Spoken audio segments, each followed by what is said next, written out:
Hello friends, ഇന്നത്തെ എപ്പിസോഡിൽ ശാലിനിയുടെ മുഖ്യ ശത്രുവായ സുസ്മിതയെ രംഗത്തിറക്കി കളിക്കാൻ തന്നെ യോഹന്നാനും മക്കളും തീരുമാനമെടുത്തു കഴിഞ്ഞു. അതുകൊണ്ട് ശാലിനിക്ക് ബദ്ധശത്രുവായി മാറിയിരിക്കുന്ന സുസ്മിത മാത്രമാണ് ഇനി ശാലിനിയോട് നേരിടാൻ പറ്റിയ എതിരാളി എന്ന അവരുടെ കണ്ടെത്തൽ അവർ കൃത്യമായി തന്നെ പ്രയോഗിക്കാൻ തീരുമാനിച്ചുറപ്പിച്ച് ആശ്രമത്തിലേക്ക് പുറപ്പെട്ടു. ഈ സമയത്തായിരുന്നു ശാലിനി തന്റെ രാഘവൻ നായരെയും കൂട്ടി അച്ഛനെയും കൂട്ടി നേരെ സത്യാമ്മയ്ക്ക് മുന്നിലെത്തിയപ്പോ സത്യഭാമ ഇത്രയും നേരമായിട്ട് രാഘവൻ നായരെ കാണാതെ ആയതിന്റെ ദേഷ്യത്തിലും ആശങ്കയിലുമായിരുന്നു. അപ്പോഴേക്കും രാഘവൻ നായർക്കേറ്റ ആ അപകടാവസ്ഥയെക്കുറിച്ചും രാഘവൻ നായരുടെ കയ്യിലെല്ലാം പൊള്ളലേറ്റത് കണ്ട് ഇതെങ്ങനെ സംഭവിച്ചു എന്ന് സത്യാമ്മ അന്വേഷിക്കണം. മാത്രമല്ല പിള്ളച്ചേട്ടനെ കാണാതായതോടെ എങ്ങനെയാണ് ശാലിനിയോടൊപ്പം അവരെത്തിയതെന്ന് അന്വേഷിച്ചപ്പോ രാഘവൻ നായർ പറഞ്ഞു, ഞാൻ ഹോട്ടലിൽ കയറി ഭക്ഷണം കഴിച്ചപ്പോൾ അവർക്ക് പണം കൊടുക്കാനായിട്ട് എന്റെ മോൻ വിഷ്ണു വരുമെന്ന് പറഞ്ഞിട്ട് അവര് കേട്ടില്ല എന്നും തന്നെ കൊണ്ട് അവിടുത്തെ ടേബിളെല്ലാം തുടപ്പിച്ചെന്നും മാത്രമല്ല ചൂടുവെള്ളം തന്റെ കയ്യിൽ ഒഴിച്ചിട്ടാണ് കൈ പൊള്ളിയതെന്നും വേദനയോടെ രാഘവൻ നായർ പറയുമ്പോൾ അതെല്ലാം കേട്ട് സത്യാമ്മയുടെ മനസ്സ് തകർന്നു. സത്യഭാമ കാര്യങ്ങൾ അന്വേഷിച്ചപ്പോൾ ശാലിനി ശിവൻ കാണിച്ച പ്രവൃത്തിയെക്കുറിച്ച് സത്യാമ്മയോട് വിശദീകരിച്ചു. ശിവന്റെ കാര്യം നോക്കി പോയെന്നും പിള്ളച്ചേട്ടൻ പണം അടിച്ച് ബില്ലടച്ച് തിരിച്ചു വന്നപ്പോ അച്ഛനെ അവിടെ കാണാതായെന്നും പിന്നീട് അച്ഛന്റെ ഒരു സുഹൃത്ത് ആ റെസ്റ്റോറന്റിൽ ചായ കുടിക്കാൻ ചെന്നത് വെച്ച് അച്ഛനെ കണ്ട് പരിചയമുള്ളത് കൊണ്ട് തന്നെ അയാൾ എന്നെ വിളിച്ച് വിവരം അറിയിച്ചത് കൊണ്ടാണ് താൻ അവിടെ ചെന്നതെന്നും ഞാൻ അവിടെ ചെല്ലുമ്പോൾ കാണുന്നത് അവിടെ ഭക്ഷണം കഴിച്ച് എഴുന്നേറ്റ് പോയവരുടെ ടേബിൾ അച്ഛനെ കൊണ്ട് അവർ തുടപ്പിക്കുകയായിരുന്നുവെന്നും അച്ഛന്റെ കയ്യിൽ അവർ ചൂടുവെള്ളം കോരി ഒഴിച്ച് അവര് അച്ഛൻ ചെയ്ത ജോലിക്ക് അച്ഛൻ ഭക്ഷണം കഴിച്ചതിന്റെ പണം കൊടുത്തില്ല എന്നതിന്റെ പേരിൽ അവര് അത്രത്തോളം ക്രൂരത അച്ഛനോട് കാണിച്ചുവെന്നും ഇതിന്റെ പേരിൽ ഉടനെ തന്നെ ഒരു തീരുമാനം ഉണ്ടാക്കണമെന്നുമായിരുന്നു ശാലിനിയുടെ ആവശ്യം. ശാലിനി ആകെ രോഷം കൊണ്ട് അങ്ങനെ പറയുമ്പോ സത്യാമ്മ എന്തായാലും ഇതിനൊരു തീരുമാനം ഉണ്ടാക്കുമെന്ന് ഉറച്ചപ്പോ രാഘവൻ നായർ പറഞ്ഞു, ഭാമേ, എനിക്കിപ്പോ എന്റെ മോനെ കാണാതിരിക്കാൻ കഴിയുന്നില്ല. അവൻ എപ്പോഴും എന്റെ അടുത്തുണ്ടാകണം. അവനെ കാണാത്തതിന്റെ നിരാശയിൽ ഞാൻ അവനെ അന്വേഷിച്ചു പോയപ്പോഴാണ് ഇങ്ങനെയെല്ലാം ഉണ്ടായത്. എന്തായാലും വിഷ്ണു വരുമ്പോ അവനെ നീ വഴക്കൊന്നും പറയരുത്. എന്റെ മോൻ എപ്പോഴും എന്റെ കൂടെ തന്നെ ഉണ്ടാവണമെന്ന് പറഞ്ഞ് രാഘവൻ നായർ സങ്കടത്തോടെ സത്യമ്മയോട് പറഞ്ഞു, നീ ബിരിയാണി മുഴുവൻ കഴിക്കണേ, നല്ല ബിരിയാണിയാ, ഞാൻ ഒന്ന് കിടക്കട്ടെ എന്ന് പറഞ്ഞ് വേഗം തന്നെ രാഘവൻ നായർ അവിടെ നിന്ന് എഴുന്നേറ്റ് റൂമിലേക്ക് പോകുന്നു. പൊന്നിയുടെ കൂടെ രാഘവൻ നായരെ പറഞ്ഞയച്ചിട്ട് സത്യമാകെ ടെൻഷൻ അടിച്ച് അങ്ങനെ ഇരിക്കുമ്പോഴാണ് പുറത്തു പോയിട്ട് രാഘവൻ നായരെ കാണാത്തതിന്റെ നിരാശയിൽ തിരിച്ച് പിള്ളച്ചേട്ടനെ കൂട്ടി ശിവൻ തിരികെ സത്യാമ്മയുടെ അരികിലേക്ക് എത്തിയത്. ഉടനെ രാഘവൻ നായർ മുറിയിലേക്ക് പോയ ആ സമയത്ത് കൃത്യമായി അവിടേക്ക് എത്തിയ ശിവനോട് കാര്യങ്ങൾ ചോദിക്കാനായിട്ട് സത്യാമ്മ ഒരുങ്ങുമ്പോ അകത്തേക്ക് കയറി വന്ന പിള്ളച്ചേട്ടനോട്, പിള്ളേ, താനിത് എവിടെയായിരുന്നുവെന്നും ഇത്രയും നേരമായിട്ടും രാഘവേട്ടനെ കുറിച്ച് ഒരു വിവരം അറിയാതായപ്പോ താൻ എവിടെയായിരുന്നു ഇത്രയും സമയം എന്നെല്ലാം പിള്ളച്ചേട്ടനോട് ദേഷ്യപ്പെടുമ്പോ പിള്ളച്ചേട്ടൻ രാഘവൻ നായരെ അന്വേഷിച്ച് നടന്നതിനെ കുറിച്ച് പറഞ്ഞു. സത്യാമ്മയെ, ഞാൻ ബില്ലടച്ചിട്ട് വന്നപ്പോ രാഘവൻ സാർ എഴുന്നേറ്റ് പോകുമെന്ന് ഒട്ടും കരുതിയിരുന്നില്ല എന്ന് പറഞ്ഞപ്പോ ഇത് കേട്ട സത്യാമ്മ ചോദിച്ചു, സ്വന്തം കൂടപ്പിറപ്പിനെ പോലെ സ്നേഹിച്ച ആള് എവിടെയായിരുന്നു എന്നുള്ള കാര്യം പിള്ളയ്ക്ക് അറിയാവോ? ഭക്ഷണം കഴിച്ചിട്ട് പണം കൊടുക്കാത്തതിന്റെ പേരിൽ അവര് ഭക്ഷണം കഴിച്ച് എണീറ്റ് പോയ ആളുകളുടെ ആ വേസ്റ്റ് ടേബിൾ തുടപ്പിക്കുകയായിരുന്നു എന്ന് ശാലിനി പിള്ളച്ചേട്ടനോട് അറിയിച്ചു. സ്വന്തം സഹോദരനെ പോലെ പിള്ളച്ചേട്ടൻ സ്നേഹിച്ച് കൊണ്ടു നടക്കുന്നതല്ലേ അച്ഛനെ. ആ അച്ഛനെ അവർ ചെയ്തത് എന്താണെന്ന് പിള്ളച്ചേട്ടൻ അറിയുമോ എന്ന് ചോദിച്ചാൽ ശാലിനി അവരോട് ദേഷ്യപ്പെടുമ്പോഴേ ഉടനെ അവിടേക്ക് ശിവനും പിള്ളച്ചേട്ടനും കൂടി എത്തിയത്. ഈ സമയത്ത് സത്യാമ്മ ദേഷ്യത്തോടെ ശിവനോട് ചോദിച്ചു, ശിവ, ഇനി ശിവന് ഇവിടെ ജോലിയില്ല. ഇവിടെ ഇനി ശിവന് ജോലിയില്ല. വണ്ടിയുടെ കീ തന്നിട്ട് ശിവന് പോകാമെന്നതായിരുന്നു സത്യാമ്മയുടെ മറുപടി. അപ്പോഴേക്കും ശിവൻ പറഞ്ഞു, സത്യാമ്മയും, എനിക്ക് പറയാനുള്ളത് എന്ന് പറഞ്ഞതും എൻ്റെ ഭാഗത്തുണ്ടായ തെറ്റ് എന്താണെന്ന് സത്യാമ്മ കേൾക്കണമെന്ന് പറഞ്ഞപ്പോൾ പിള്ളച്ചേട്ടനോട് ശാലിനിയും സത്യാമ്മയും ദേഷ്യത്തോടെ പറഞ്ഞു, ഇപ്പോ രാഘവേട്ടൻ അനുഭവിക്കുന്ന വേദന എത്രത്തോളമാണെന്ന് നിങ്ങൾക്ക് ആർക്കും അറിയില്ല. ആ പാവം മനുഷ്യനെ ഇങ്ങനെ ഈ ഒരു അവസ്ഥയിലാക്കിയത് നിങ്ങൾ രണ്ടുപേരും ചേർന്നല്ലേ എന്ന് ചോദിച്ചപ്പോ ശാലിനി ദേഷ്യത്തോടെ പറഞ്ഞു, ഇവിടെ ജോലി ചെയ്യുമ്പോൾ ഇവിടുത്തെ കാര്യങ്ങൾ കൃത്യമായിട്ട് ചെയ്തിരിക്കണം. അപ്പോൾ സ്വന്തമായിട്ട് പേഴ്സണൽ കാര്യങ്ങൾ ഉണ്ടെങ്കിൽ അതിന് മറ്റുള്ളവരോട് കാര്യങ്ങൾ പറഞ്ഞാൽ പോരായിരുന്നോ? എന്നിട്ട് ഇന്ന് ജോലിക്ക് കയറാതിരുന്നാൽ മതിയായിരുന്നല്ലോ. മറിച്ച് ഇവിടെ ജോലിയിൽ നിന്നുകൊണ്ട് തന്റെ പേഴ്സണൽ ആവശ്യത്തിന് ഓടിപ്പോകുകയാണെങ്കിൽ അതിന് അങ്ങനെയുള്ള ആളുകൾ ജോലിക്ക് വരേണ്ട ആവശ്യമില്ല എന്ന് ശാലിനി തറപ്പിച്ച് പറയുമ്പോൾ ഇത് കേട്ട ഉടനെ സത്യമ്മ പറഞ്ഞു, ഇനി കൂടുതലൊന്നും പറയേണ്ടതില്ല. ശിവൻ താക്കോല് തന്നിട്ട് പൊയ്ക്കോ. അങ്ങനെ ശിവന്റെ കയ്യിൽ നിന്ന് ആ വണ്ടിയുടെ താക്കോല് സത്യാമ്മ പിടിച്ചു വാങ്ങിക്കുമ്പോഴേക്കും ശിവൻ മറുത്തൊന്നും പറയാതെ ആ താക്കോല് തിരികെ ഏൽപ്പിച്ചതും സത്യാമ്മയും ശാലിനിയും ആകെ കലിയോടെ ശിവനെ നോക്കുകയായിരുന്നു. ശിവനപ്പോഴേക്കും പറഞ്ഞു, എന്റെ ഭാഗത്തു നിന്നൊരു വീഴ്ച സംഭവിച്ചു എന്നത് ശരിയാണ്.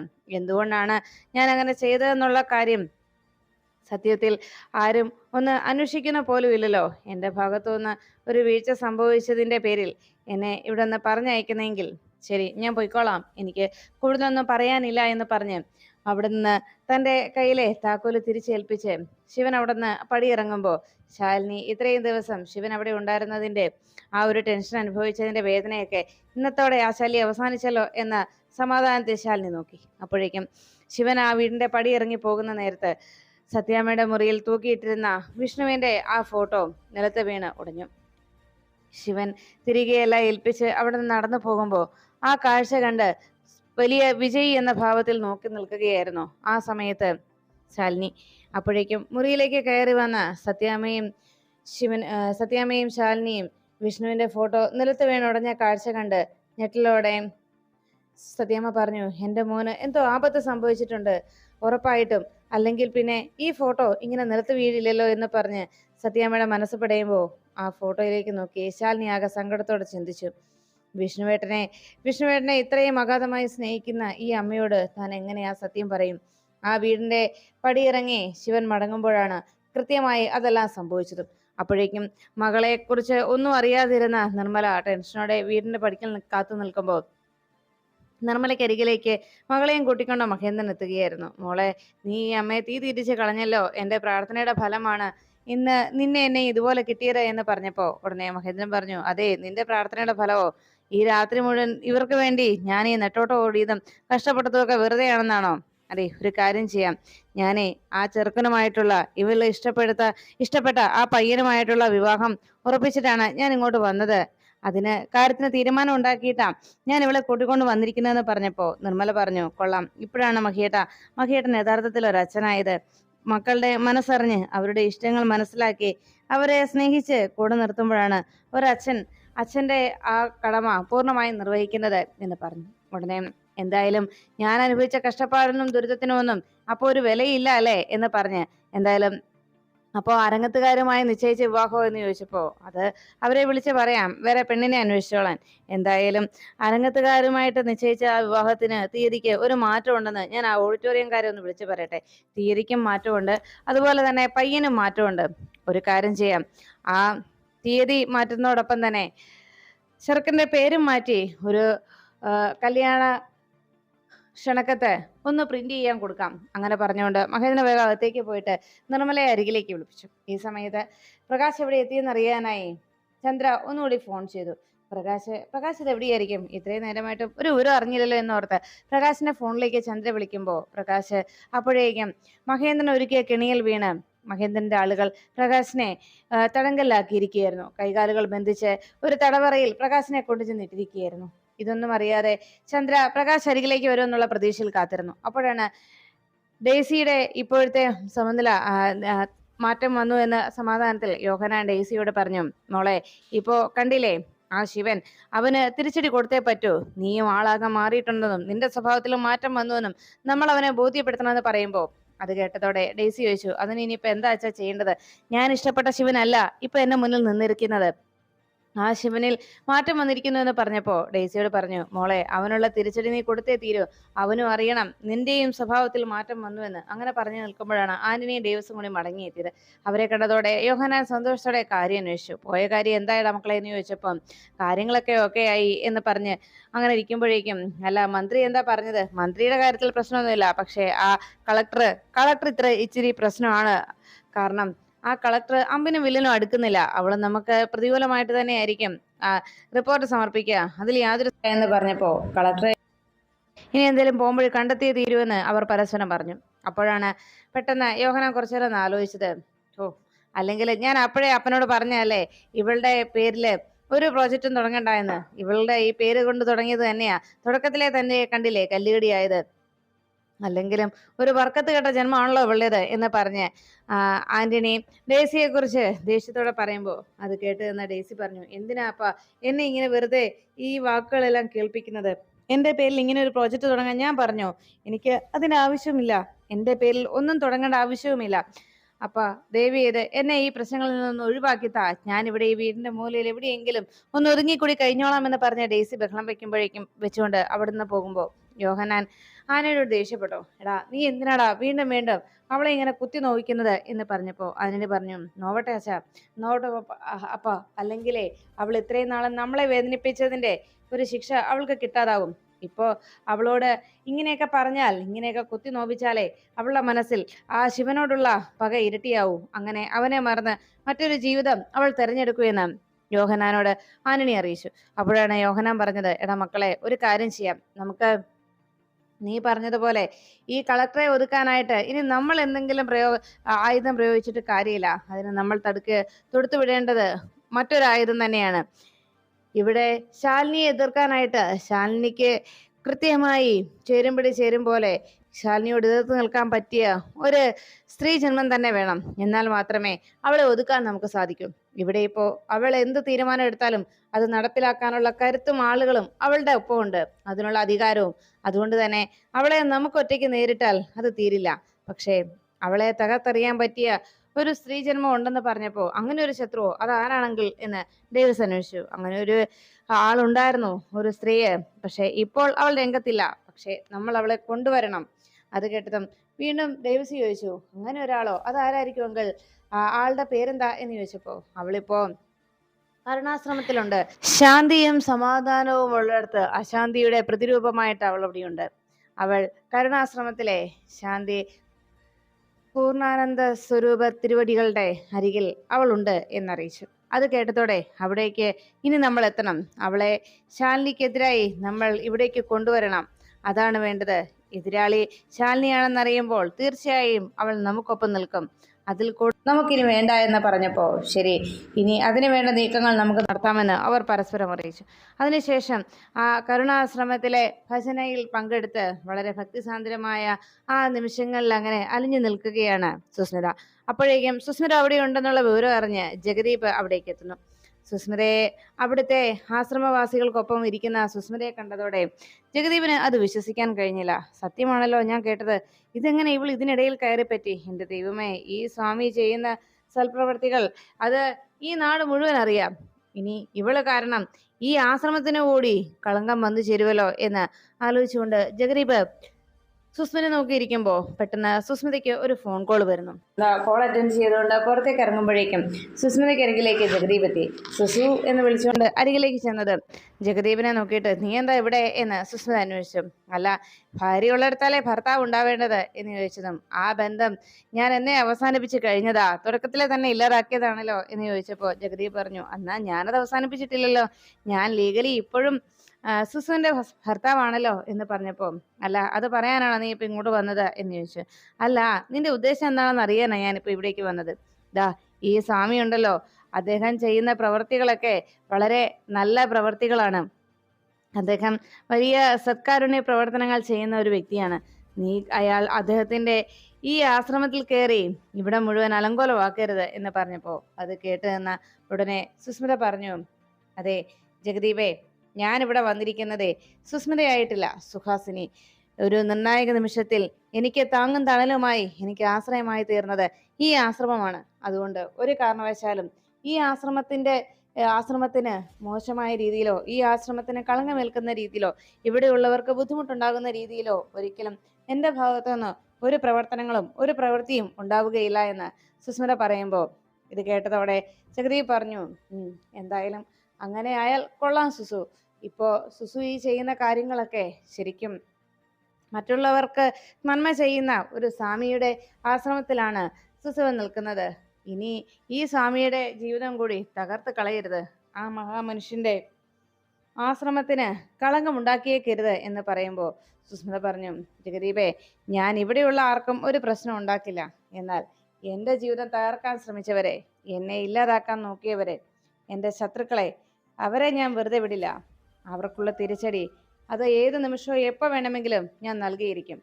അതിനു വേണ്ടിയുള്ള ഒരുക്കങ്ങൾ മാത്രമാണ് ഞാൻ ഇവിടെ നടത്തിക്കൊണ്ടിരിക്കുന്നത്. ഏത് നിമിഷവും എൻ്റെ ശത്രുക്കളുടെ നാശത്തിനായിട്ട് ഞാൻ പടപ്പുറപ്പാടുമായിട്ട് ഇറങ്ങിയിരിക്കും എന്ന് സുസ്മിത അറിയിക്കുമ്പോൾ ഇത് മനസ്സിൽ വെക്കുന്നത് നന്നായിരിക്കും. എന്നെ തകർത്ത് കളയാനോ എന്നെ ഇതിൽ നിന്ന് പിന്തിരിപ്പിക്കാനോ എന്നെ എവിടെയെങ്കിലും ഒതുക്കി നിർത്താനോ ശ്രമിച്ചാൽ അത് അവരുടെ തന്നെ നാശമായിരിക്കും.